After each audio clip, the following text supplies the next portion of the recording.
all prunes are plums, but not all plums are prunes. You get that?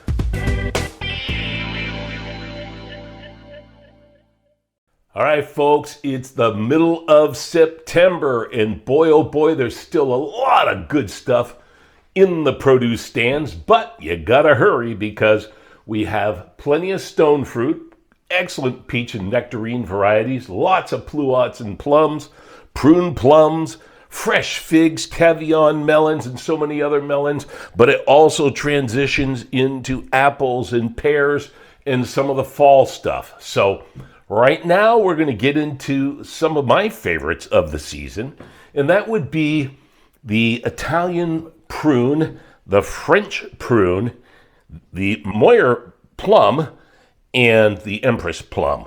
So the Italian prune plums, that's what they're called, prune plums, because they are prunes.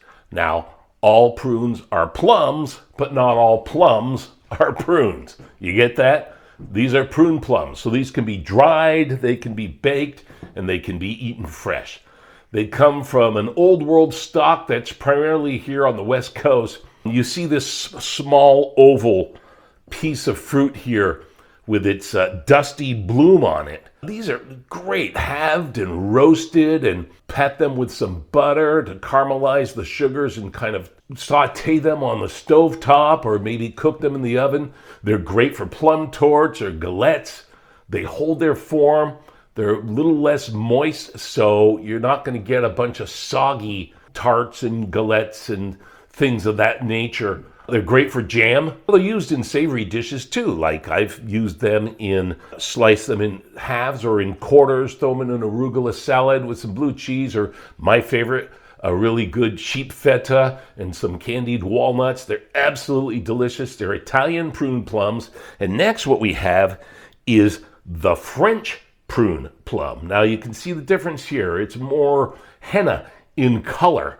And this is a lot sweeter than the Italian prune. No offense, Italians, it's just the French one is sweeter.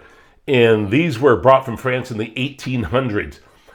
These are very compact, very dense, and the moisture content is less than in the Italian prune. So these even hold their form more so than the Italian, but they both do.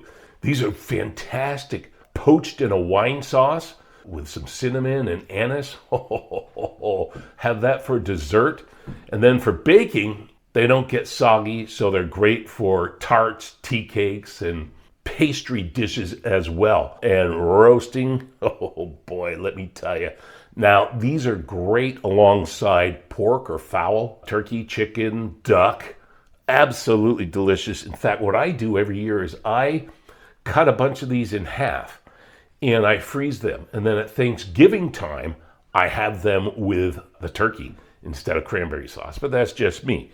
And then the larger version, Empress plum, which has more moisture, but still not as much as some of these other older varieties of plums and pluots. These are great for preserves and jams as well. So you've got larger varieties, you've got smaller varieties, and then you have the Moyer plum, which is also related to it. All these are available in the stores right now. Now, not your big supermarkets, but more so your specialty produce stores, and at farmers markets you'll find these. They're absolutely delicious. I would encourage you to try the Empress plum, the Italian plum, and the French prune plum, also known as sugar plums. Get that dancing in your head. Absolutely delicious. Available now. Get them now. Folks, it's still summer right up till, the 22nd or 23rd of September? So we have some time. But even in the fall, these will still be around. But they're starting to dwindle away. So get them now while you can and enjoy them. Hey, folks, Dan the Produce Man here reminding you that it's always best when you get it plum crazy fresh.